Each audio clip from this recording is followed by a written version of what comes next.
Боже, искам ти благодаря за днескашния ден, за тази възможност и за тази привилегия. Благодаря ти, Господи, за това, че сме събрали в този книги. Ако не беше, искам ти благодаря за това, че ти ни трепета в нашия живот и си не определил, Господи, да излезе, Господи, от тези свят и да пренасяме ход. Боже, ела и ни помогни в живота. Ние си нуждаем с много голяма нужда имаме от Тебе. Ти да дойдеш в живота ни, Господи. Ти да подредиш живота ти тапка небес.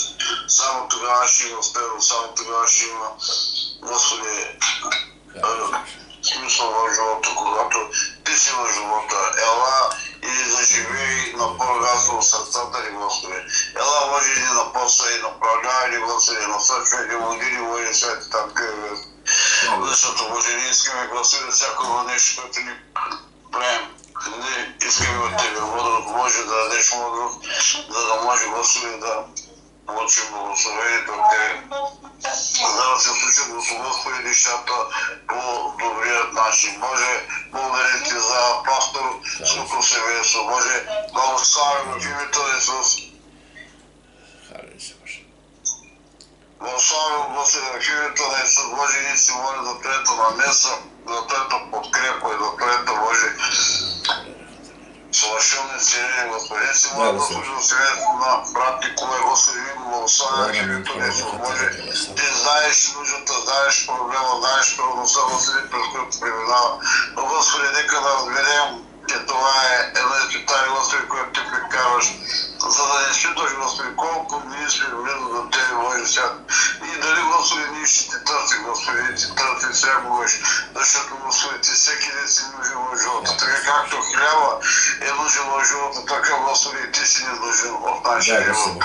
Господи, ние благославяме семейството на сестра Светла, Божи свят. И си молим, Господи, за нейната защита, Господи, за нейната подкрепа в живота, Божи свят.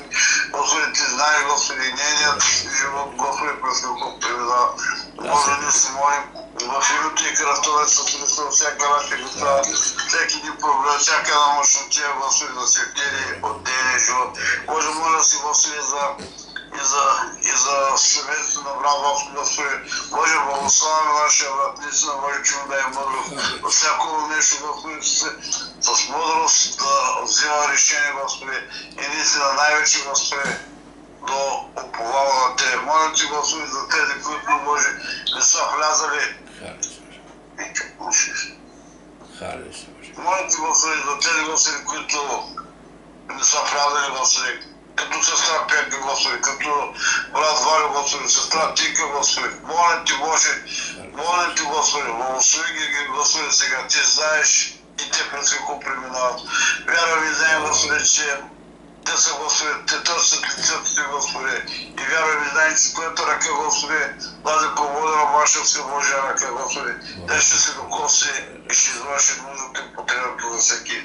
Моля Ти, Господи, моля Ти, оставя се в Твоите ръце и ако ще отреш Господи, Ти да ни подариш, ако Ти молиш, Господи, дай да бъде ден, в който да имаме повече общение за Тебе. В името на Исус, оставя сега в Твоите ръце и просим Твоята воля. Амин. Амин, амин. И аз се боря сега кратка молитва. Свети небесни Татко, пред Тебе и да може в този час, в името на нашия Господ и Спасител Христос. Молим Ти, Боже, днеска чудесен прекрасен ден, за живота, здравието, за хляб на същия. Молим Ти, Боже, за вечния живот, който има чрез вяра в Тебе. Молим Ти, Боже, за сон имената в небесата и ние ще бъдем пред Тебе за цялата вечност. Молим Ти, Боже, за кръвта, приятел Гота, смъртта за възкресението нашия Господ Христос. Молим Ти, Боже, и за Святия Дух, който нашето отишло, оставяме отишло.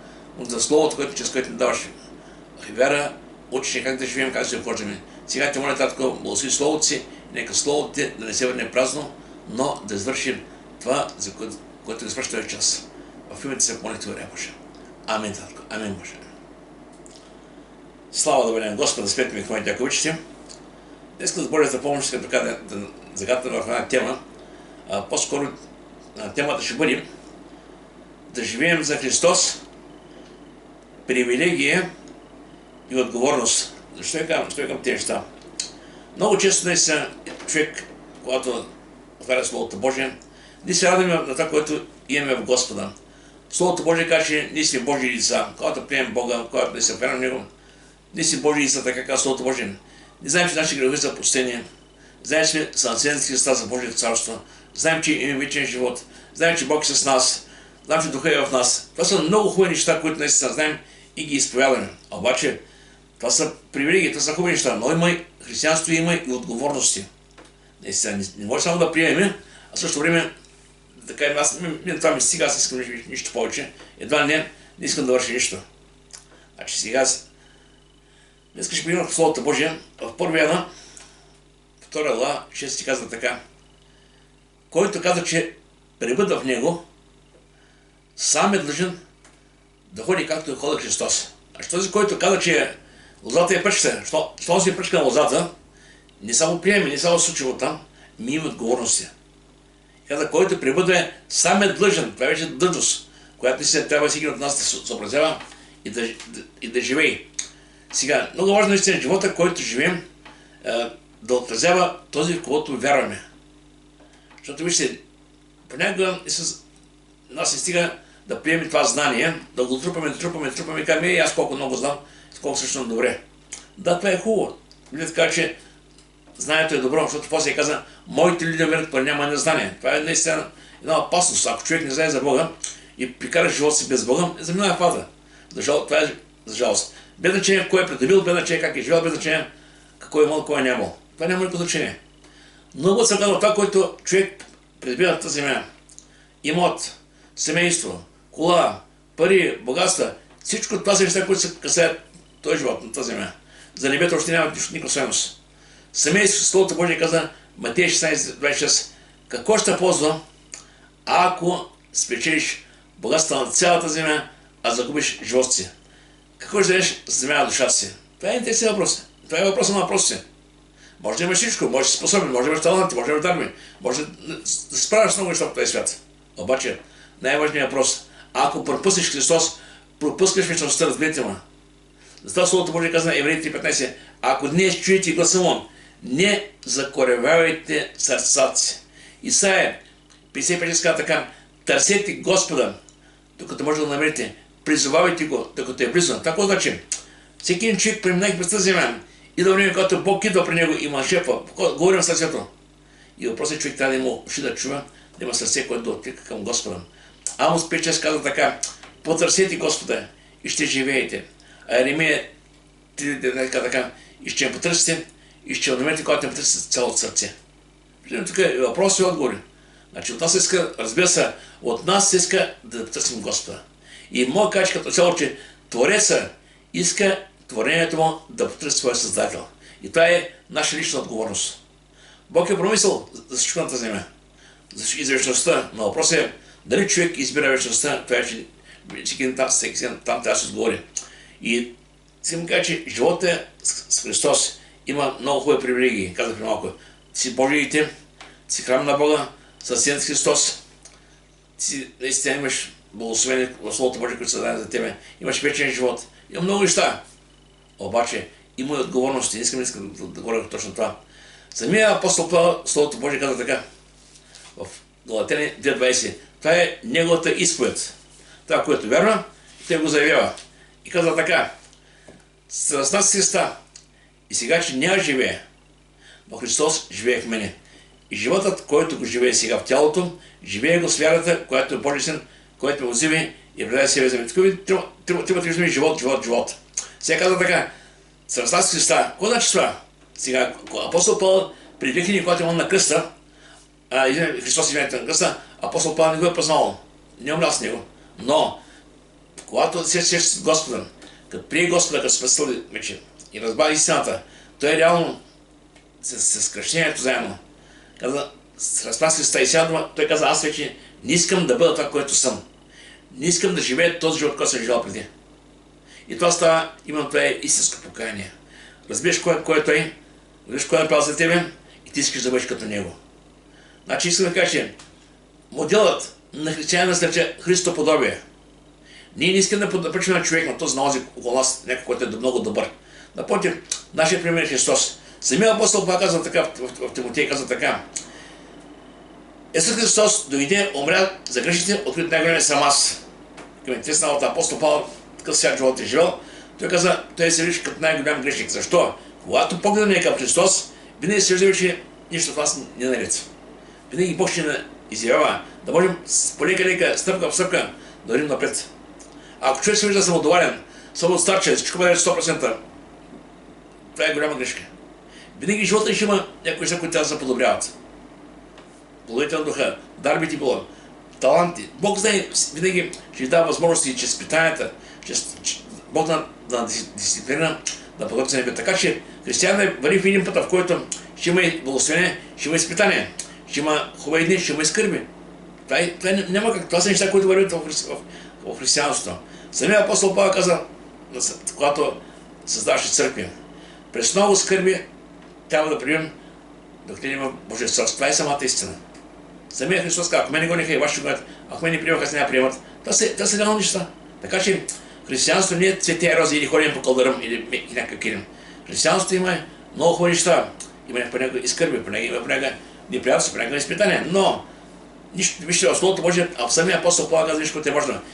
Нищо от това, което преживяваме, не може да се с това, което предстои. Понякога преживяваме неща, като е болест и страдание, и да колко е тежко. Ами вижте, това е нещо, което ще преминеш. Обаче има нещо, което предстои. И каза така, поне смятам, че сегашните времени страдания не заслужават сравни с славата, която има светли към нас. Очаквате вечност, очаквате небе. Струи се тогава нещо, което е мимолетно да развая твоя живот и твоята радост, да ти отнема радостта. Разбирате, трябва да се подаваме. Да, не е приятно, когато ще преминава изпитание, но някой каза, радвайте се и пак ще радвайте се. Защо? Защото знаем, че Бог е с нас. Той няма да остави, няма да забрави. През който да преминаваме, ще преминем с Него. Сега, апостол Павел каза, страстта с Христа. Какво направи Христос? Вижте, когато Йоан 1.29, Йоан Кръстител, когато видя Христос към Него, той каза, ето Божият агнец, който носи греха на света. Сега дума. Йоан каза Христос, това е Божието агне. В Стария Завет имаше ден на уместоление, в ден, в който израелтяните правиха корбани, даваха животи, правиха кръв и по този начин наистина това беше от Бога, заповед от Бога. И научи сега какво се казва. Това беше за него време.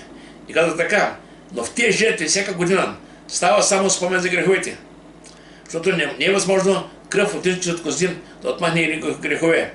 Всяка година се правиха жертви и по този начин хората казаха, да, Господи, ние се грешаваме, наистина, това като обезстояние Бога. Но когато дойде Христос, той извърши вечно изкупление, вечно.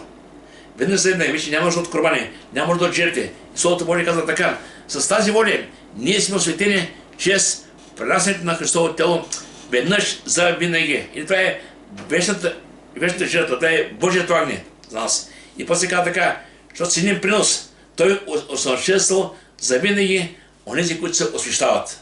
Приносът е Христос. И сега въпрос е, каква е реакцията спрямо нас? Той го направи на кръста, добре. Сега, какво е следствието върху нас от това, което направи Христос? Вижте, за тези хора, които са вярвали в Христос, той е всичко. Тези, които не вярват в Христос, тях е нищо. Това е жалко, разберете ме. Много пъти говоря на хората за вярата в Господа и казват, какво толкова е? Някой умрял там на кръста, толкова хора са умирали, умрял още един. Ама това не е така. Да, много хора са умряли на кръста. Значи това е Божия син, който остави славата в небето и дойде на тази земя и взима човешка плът като нас, подобен на нас. Проповяда, получава, изцелява, върши много неща. Словото Божие каза, сепите проглеждаха, които си прохождаха, не я проговаряха, глухи прочуваха, прокажи се учисаха. Те ще ги върши ежедневно Христос. И той им каза прав текст. Ако не вярвате на това, което вършим, замислите, които говоря, вярвате според делата, ще виждате, че ако Бог не е с мен, няма да ги върша. Но те искат да убият с камъни, защото правиш себе си равен на Бога. Но вижте сега, каква е нашата реакция спрямо това, което направи Христос. Като знаем, че нашето старо естество бе раснато с Него заедно. За да се ушли тялото греха, да не любовим вече на греха. Сега дума, това старото естество, това греховното естество в нас, Адамовото естество. Преди да приемем Христос, ние сме били в греха. Ние сме жили като всички останали хора в греха. Защото няма как човек без Бога да живее праведен живот. Но в един момент, когато приемеш Христос, Бог каза, вече това греховно тяло го оставете, забравете. Да, имате физика, обаче вас вече живее Святия Дух. Вие сте вече ново създание. Имате силата да се противопоставите на греха. Имате сила да кажете, не, повече няма да бъда там, където си бил. Именно това го прави Светлият, който е в нас. И после казва така, в Галатяни 5:24. Това са неща, които са следствие от това, което направи Христос за нас. Ако Христос не беше умрял и възкъснал, неща да ме още греховете си. Обаче, кога се е Галатяни 5:24 казва така. А които са с Христови, разпънали са плътта, заедно с страстите и походите. Тук говори за разпънали плътта. И това става именно когато приемеш Христос, когато вземеш водно кръщение, се потапяш през покаянието.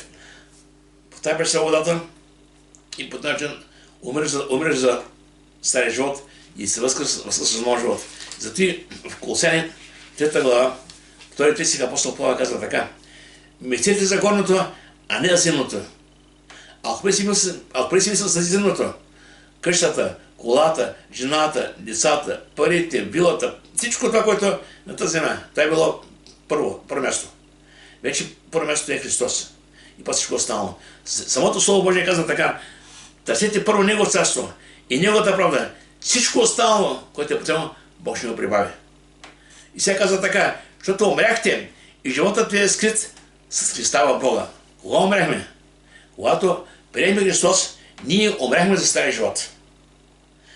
И Бог да се живе за нов живот. Това е нещо, което го прави, когато идем при Него. Вижте, той най-хубаво описва Ефесяни 2 глава, казва така. И съживи вас, когато бяхте мъртви, чрез вашите престъпления и грехове. Когато човек бил греха, той е бил мъртъв за Бога, жив за този свят. А когато човек дойде при Бога, човек става жив за Бога, а мъртъв за този свят. Правите разлика сега. Значи виждаме каква е разликата. И нещо, което е важно. Самия апостол Павел вече осъзнава, че това, което е притежавал, това, което е бил, това, което наистина преди за което може да се хвали, вече не струва нищо. И казва така, а да не чрез мен да се хваля, освен с кръста на нашия Господ Христос, чрез който светът за мен е разпънат и аз за света. Няма какво се хваля, къде се е било, какво се е правил в миналото. Това няма никакво значение вече. Значение е това, къде е Христос в моят живот. Дали съм огонен пред Него, дали го следвам, дали наистина му се доверявам, дали той е доволен от това, което живее. Това е важният въпрос. Хората, винаги ще има хора, които се одобряват, ще има хора, които няма да одобряват. Светът е така. Ще имаш приятели, ще имаш съжалци и хора, които няма да одобряват. Но това не е толкова фатално. Важното е Господ да те одобрява. Слава да бъде на Господа. И сега, ще прочитам още Словото Божие казва така. И сега вече ние живеем, а Христос живее в мен. Тук говори за момента, в който човек приеме Христос, живота там нататък вече. Кой живее в тебе? Кой е този, който те води? Кой е този, който води твоя живот?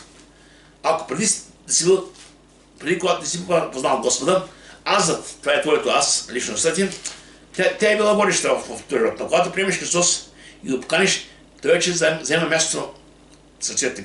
И той вече идва да ръководи наистина. Той знае правилно как наистина да води. Той Словото Божие каза, ако някой от вас няма мъдрост, не му стига мъдрост, нека просто вяра и Бог ще му даде. Така е, че Святият е в нас, Исус е с нас, и Той наистина Бог има ангажимента към нас. И каза така, да живеете през останалото в цялото време. И това време, в което да живеем. За някой е година, 2, 3, 5, имат хора, които имат повече живот, някои хора много се приемат Господа. Значи в момента, в който, ако мога да кажа, живот се разделя на две, кръста, Христос. Има хора, които идват при Господа, това е животът при Христос. Когато приемеш Христос, докато ти ще небето, това е втората част. Това е останалото в цялото време. Как да го живеем? Не вече по човешки страсти, а по Божията воля. Човешки страсти води човек към ада, това е истината любителна. Може да са много красиви, може да искаш да правиш все хубави неща, ама Словото Божие в Писание казва така, вашите праведни дела са като мръсна дрипа пред Него. Нашите праведни дела. Какво е правилното наше разглеждане? Когато един човек е грешен, няма правилни дела. Да, той може да върши добри неща. Да, според своите стандарти. Но пред Бога са нищо, разберете ме. Така че, тук се по-сега така, не човешки страсти, а по Божията воля. Има разлика, това е яра контраст, черно и бяло. И когато човек приеме Христа вече, иска да каже, Боже, помогни ми да разберем Твоята воля, да живее и да я върши всеки ден. И когато ти се помниш на Бога, то непременно Бог ще дава мъдрост как стъпка по стъпка, едно по едно. Това, което не е добро пред Бога, то ще отпада. Това, което е добро, Бог ще дава сила да го живееш. И каза така, защото доволна е миналото време. Той каза, доволна е миналото време. И достатъчното време, когато си живял в този свят, без мене. И казва така, когато сте живели както живеят езичници или невярващи. И казва така, като се прекаля нечистоти в страсти, винопийства, пирование, напиване и омразни долослужения. Всеки има на други места, още в Коринтия 6 глава, 9 сесия, там отново, Галатяни 5, 19, 20. Там много са нещата, които са описани като слабости, като пороси, като корях. И всеки един човек е бил някъде в този свят, в тези неща.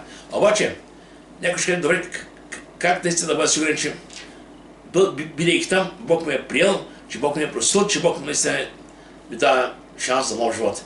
Словото Божие казва така, вижте, и не знаете, че неправилните няма след Божието царство.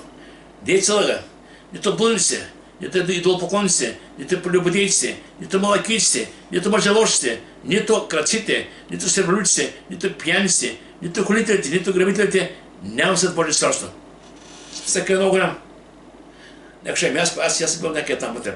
Може да кажа човек проблем. Да, върчко ска сега. И такива бяха някои от вас, но вие измихте себе си от такива неща, но се осветихте, се оправдахте в името на Господа Христа и в духа на Бог. Виждаме, че чрез Христос и в Христос всичко това става вече назад. И няма може да го скъсяваме, няма може да го връщаме. В Евреи 10 казва така, и греховете, и беззаконията ми няма да помня за винаги. Всичко това, което си бил, което си правил, Бог го забравя и иска да го оставиш ти. И наистина той обрана кръста заради нашите грехове. Ние трябва да умрем за тях, имам предвид, да не им даваме място отново да свъртат на живота ни. Те вече умрели за нас.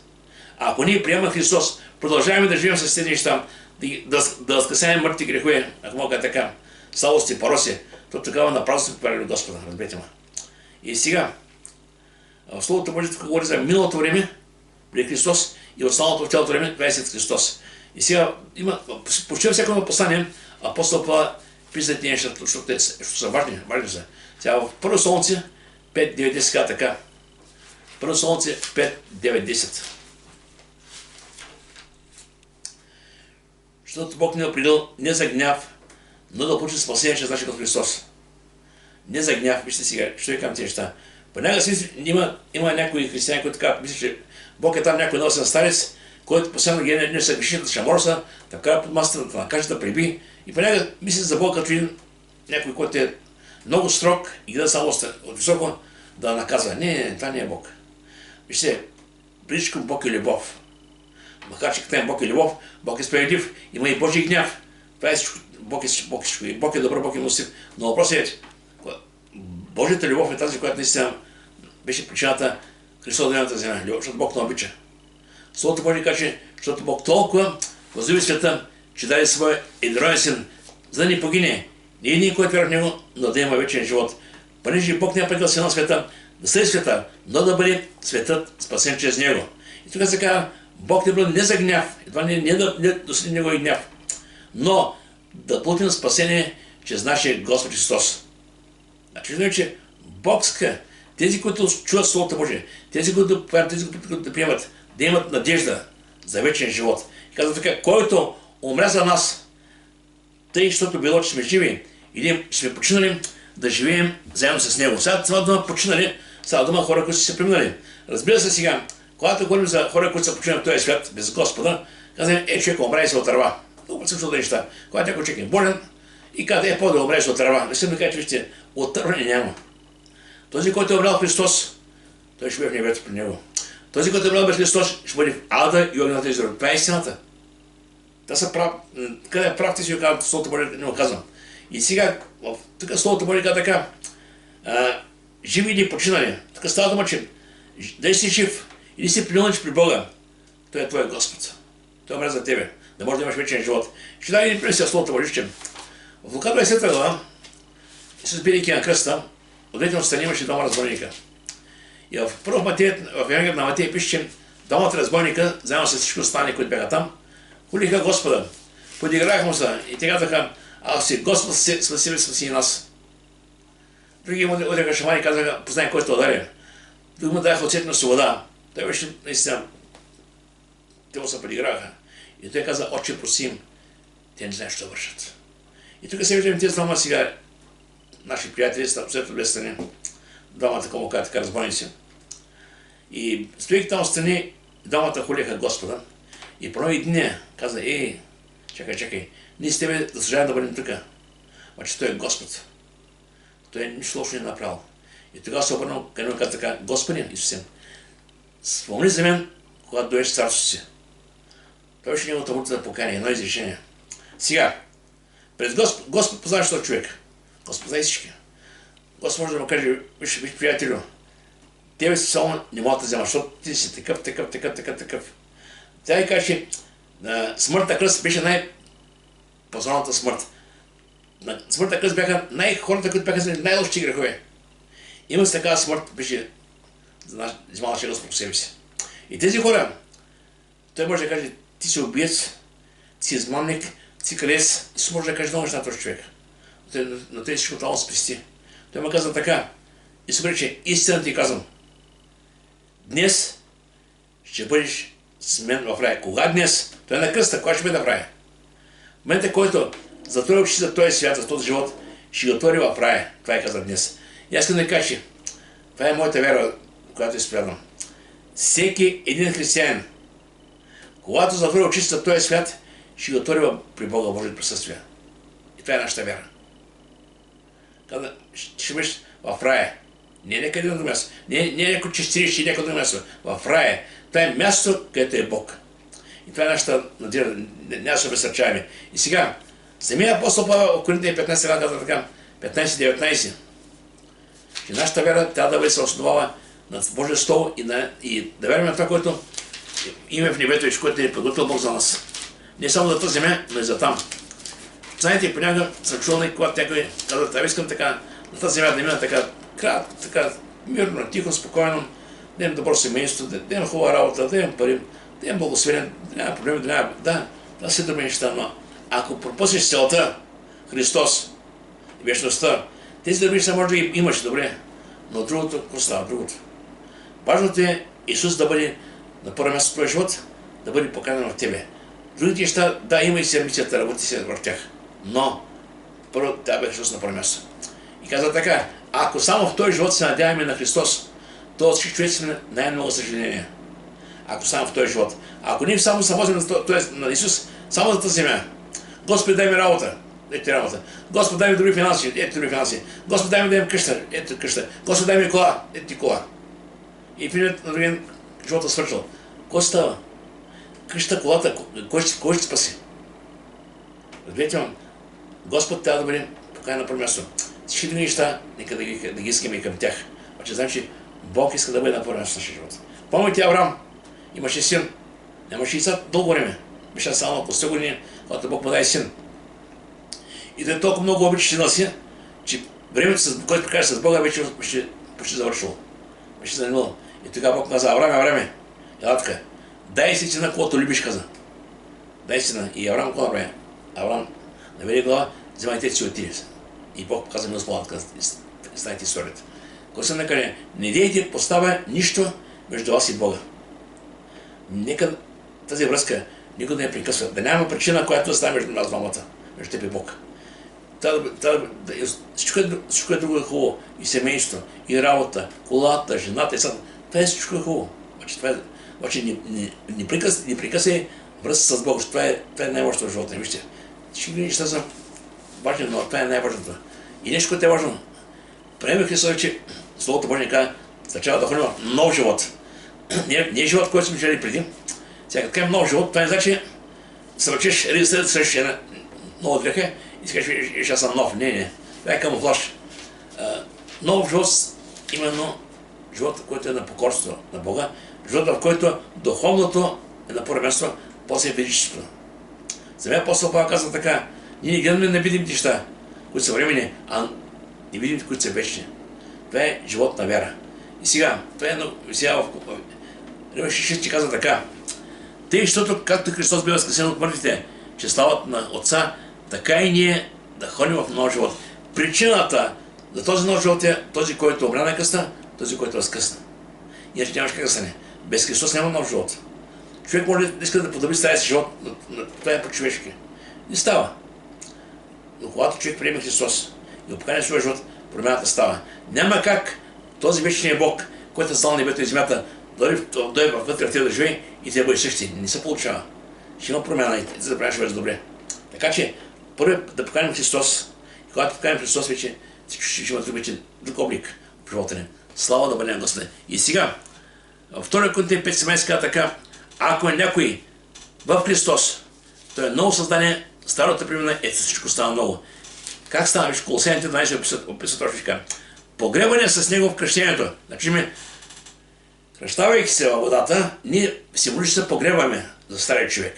Казваме: Господи, ето, ние се представим, умираме. Обаче после какво става? После идваш водата. И казва така: в което бяхте и възкресени. Сега дума, уминеме и възкръсваме. Това е символично. Водата. И че с него, чрез вяра в действието на Бога, който го възкреси от мъртвите. Сега дума, това е една символика. Когато човек се покая пред Господа и когато бъде новороден, това е един, ще кажа едно изречение теологическо малко. Това е външен израз на това, което е станало в нас. Водното кръщение е външен израз на това, което е станало в тебе.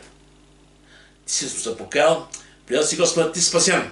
И той го правиш, това е като завет пред Бога, каже: Господи, аз съм спасен и аз заявявам, че аз умирам за този живот, който съм живял преди, вече искам да живея нов живот. Това е именно възкресението. Слава да бъде на Господи. Това наистина става.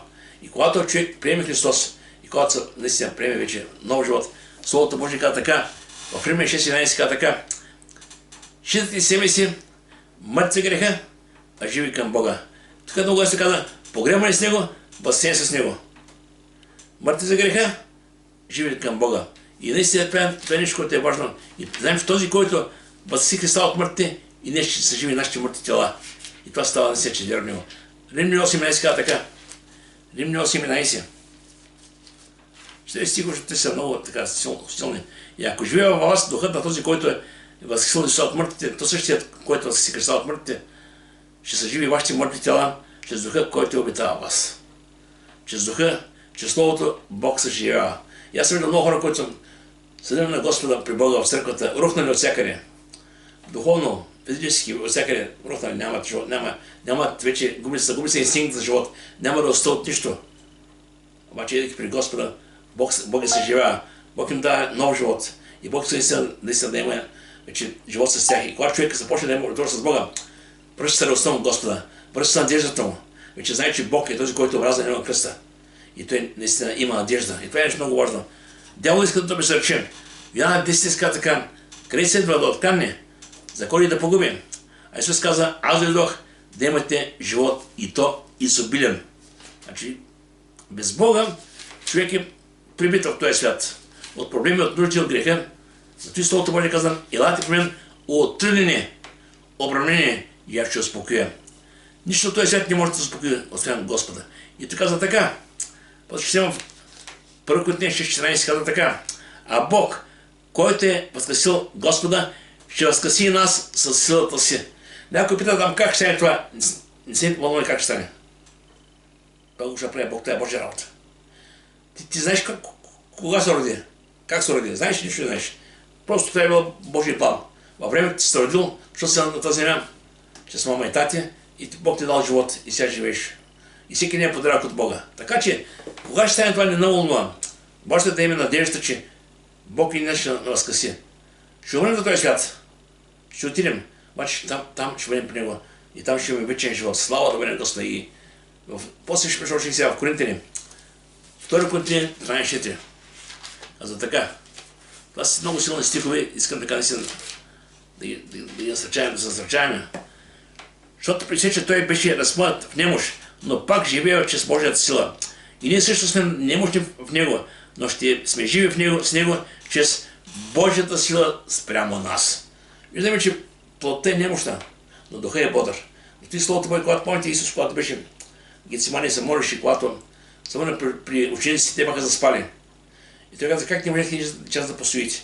Пак те се моли, пак се върна, пак спяха. И тогава им казвам: внимавайте да не паднете в изкушение, защото плътта е немощна, а духа е бодър.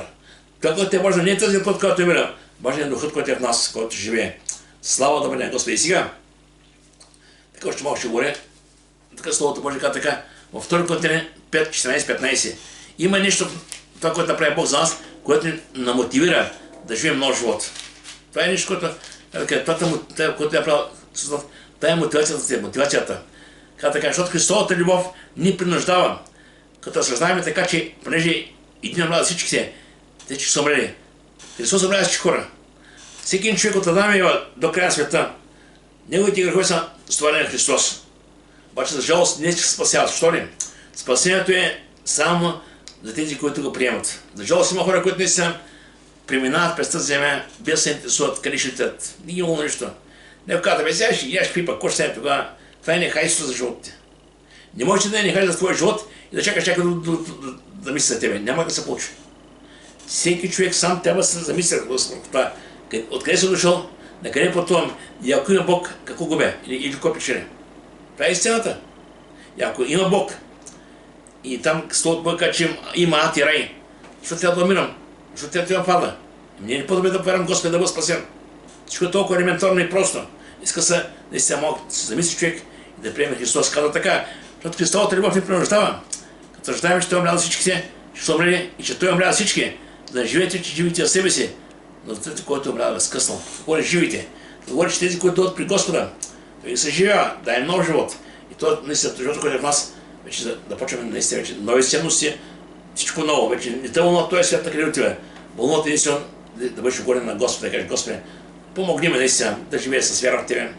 Това, което е наистина да завърша, нека да го завърша, дай ми наистина Твоята воля. Смеят вече приоритетите са други, ценности са други, всичко е друго около Тебе. Това, което те вълнува преди вече не те вълнува. Искаш да бъдеш с Бога. Сега, Христовата любов не е принуждава, казва Словото Божие. И да не живеете, че живите за себе си. Защото ние сме храм на Бога. Целта на Бога е още. Той идва в нас не да гледа сир, какво става, какво правим или какво не правим. Словото Божие казва, че Той дойде и ни прави храм на Бога и целта е да прославим Бога с телата и душите, да прославим, да го прославим. И казва така, защото сега сте били купени, това прославите Бога с телата и душите, които са Негови. Прославите Бога. Така че ние сме Негови. И целта наистина трябва да бъде наистина да поставим Бог на първо място.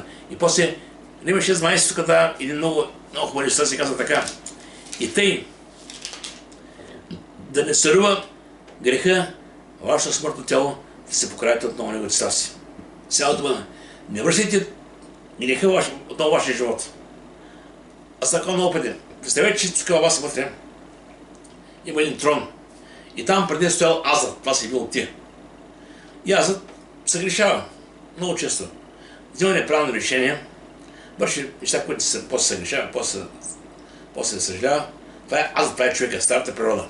Обаче, когато приемеш Христос, Азът вече го няма, той е сваля, т.е. падал там. Там става Христос. Азът се смирява.